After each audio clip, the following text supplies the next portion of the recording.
In this video we will solve the following problem.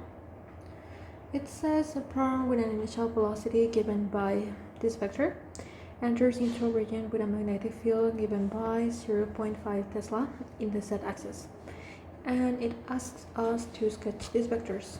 So we'll start by doing that. Here we have our proton, our z-axis, our y-axis, and our x-axis. It's 1 unit here, 2 units here, 3 units up,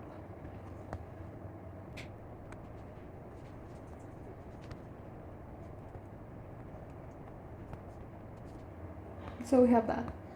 And the magnetic field acts in the z-axis, so we'll draw it here. We can split this vector in its two components, one perpendicular to the magnetic field and one parallel to it. So there's our sketch. Then it asks to describe the motion of the proton. Well, we know that the magnetic force equals to the cross product of the velocity and the magnetic field vector. And we know that the cross product between two parallel vectors is 0, so we don't care about this one right now. So we have this and this. The magnetic force is going to change the direction of this, so it's going to move it on circles in the xy plane, and this component is just making it go up. So as the magnetic force is making it move in circular ways, it's also going up, so it's a helix, and it moves something like this with the same radius, which is actually the thing that we're being asked. Calculate the radius of that movement and the speed. So we can write the magnetic force like this.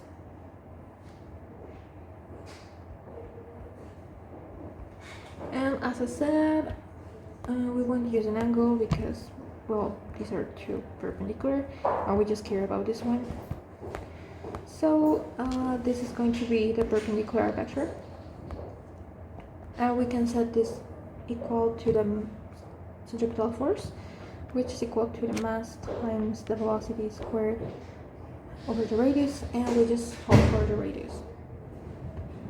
And this one goes here, no, this goes here, and we'll have something like mass times the velocity over qb, and the mass is given, the fundamental charge 2 and the magnetic field, so we have to calculate this, and we just need the magnitude of this vector, which we know it's equal to the sum of its components squared, so like this, and it's just going to be 1 in the x-axis and 2 in the y-axis, and this is equal to the root of 5, and if we want to express this in decimals, which we obviously want, it's 2.24 times 10 to the 5th meters per second. And then we just plug in the values.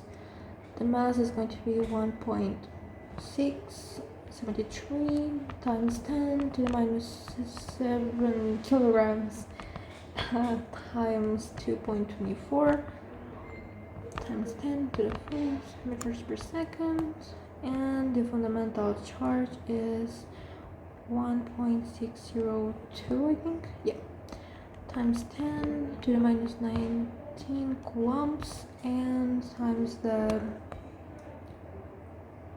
magnetic field. which was 0.5 Tesla, and this is equal to 4.67 times 10 to the minus 3 meters. And if we want to express this in millimeters, this is just, well, the radius is just 4.67 millimeters.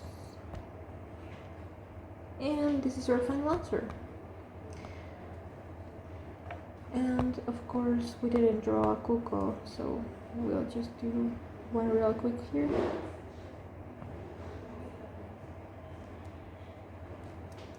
He's a tired cuckoo.